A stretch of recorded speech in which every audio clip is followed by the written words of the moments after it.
আমরা অনেক ফল ফুলের গাছ আপনারা দেখলেন, আপনাদের দেখালাম, কিন্তু আজ যেটা দেখাচ্ছি সেটা হচ্ছে মশলা। ঠিক আছে, এই যে দারচিনি, ঠিক আছে, দারচিনি গাছ।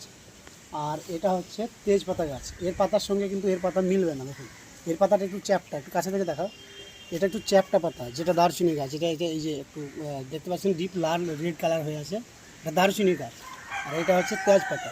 আর এটা কিন্তু একটা গাছের মধ্যেই জয়েন করা আছে এখানে, এই যে গ্রাফটিংটা দেখাও, এই যে জয়েন, ঠিক আছে। সো এইদিকে তেজপাতা জয়েন আছে আর এদিকে দারচিনি। তো এরকম গাছ কিন্তু আপনারা বাড়িতে একটা রাখতে পারেন, ছাদ বাগানে বলুন, ঠিক আছে, খুব সুন্দর হবে। আর সব কিছুর মধ্যেই জানেন তো যে শান্তি আছে। আর এগুলো কিন্তু বাড়িতেই পাবেন, যে মশলাগুলো এগুলো আপনারা ঘরে অবশ্যই করতে পারেন ছাদ বাগানে। যে সকল বন্ধুরা নিতে ইচ্ছুক, ঠিক আছে, তো আমার কাছে কিন্তু এই চারা হাইব্রিডে পাওয়া যাবে, মাল্টিগ্রাফটিং। একটাতে তেজপাতা, একটাতে মানে দারচিনি, দুটো একটা গাছের মধ্যেই জয়েন থাকবে। তারপর যদি চান নিতে পারেন, ঠিক আছে। স্ক্রিনে নম্বর